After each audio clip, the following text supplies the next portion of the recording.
All right, what's up, guys? Jackson Abe here today, and today we're going to dive into why lifting in season for athletes is extremely important. I've made videos on this before. Today I just kind of drew up this little graph to kind of show, or at least give an example of what this looks like transitioning from an off-season to an in-season period, and what happens when we reduce our time in the weight room. So this red line is time spent in the weight room, and then the blue line is time either practicing or playing your sport. This could be months of the year, 1 month at a time. This could be seen as days a week or hours per week, essentially. So we're starting off in our off-season period. We're not really spending any time practicing or playing our sport. Our season just ended. We need some time to rest, recuperate, or get ready for the next sports season if they're a high school or dual sport athlete.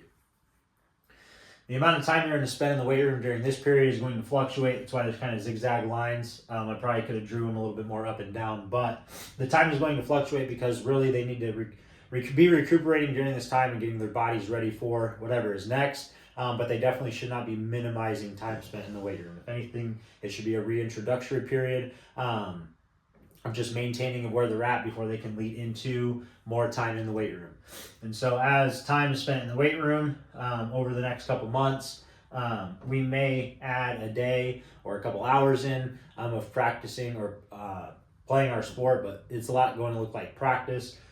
For example, when I played football in high school, I didn't do a winter sport. I spent a lot of time in the weight room, but I remember we would meet 1 day a week in the morning before school to throw some routes, just do a little bit of maybe football agility drills and things of that nature, just to kind of keep the motion and the mechanics present, so they didn't dwindle away.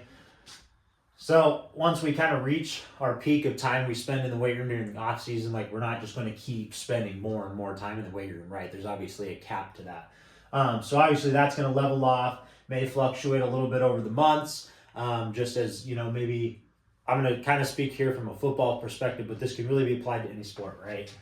So this could be our summer period. We're obviously increasing time spent on the field, practicing drills, again, running more routes, going through more concepts, maybe diving into some plays and formations, things of that nature.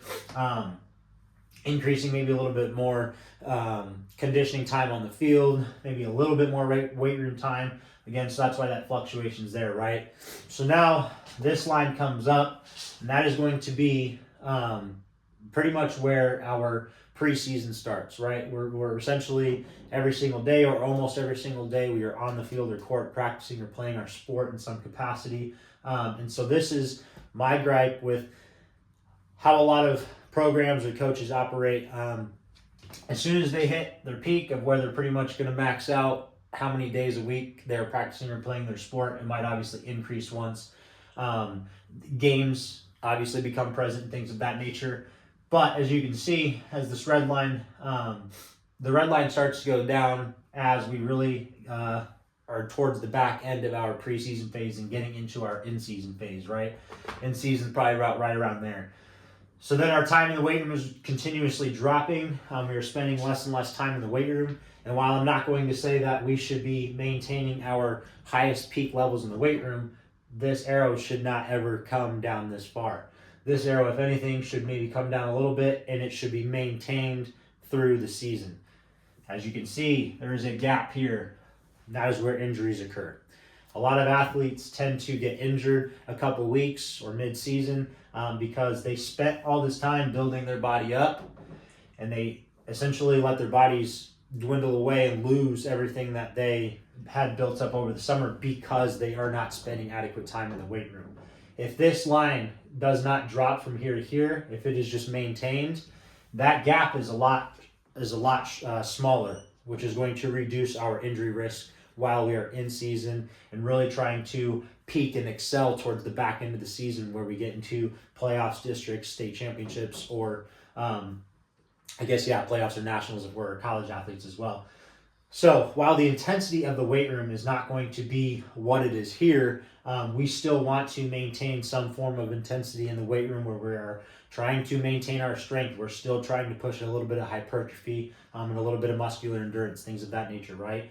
We still want to build and maintain our explosive strength, because we don't want to get into week 5, 6, 7, 8 of the season and we're coming off the line flat. We're getting out of our block slow. We're losing power when we're swinging the bat or the racket, things of that nature, right? Or even volleyball players. We're not jumping as high as we are mid-season as we were in the beginning of the season, because our bodies are so bogged down, because we spent a lot of time building our bodies up only to allow a degradation of a lot of different qualities and skills that we can only really get from the weight room. No one is achieving their,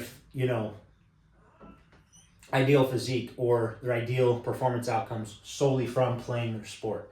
We have to spend time in the weight room. We have to get stronger, because that building bigger, stronger muscles is going to lead to muscles that can handle more demands within the sport, muscle that is going to be able to produce more output for longer durations, whether that be you're able to maintain the output that you have in the first quarter in the fourth quarter, or vice versa. You're able to maintain the same output in week 8 that you were in week 1.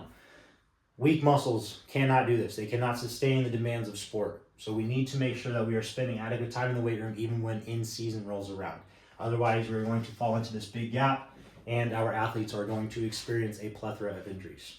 Thank you guys for tuning into this video. If you guys need help setting up your strength conditioning for your school's program, or if you're an athlete that just needs in-season workouts to help you continue to output during the season, please feel free to reach out to me, drop comments down below. I would love to make more videos or provide more information that can help more coaches or athletes prepare themselves physically and mentally for the demands of their sport, to put them in the best positions possible to achieve the performance outcomes that they are after.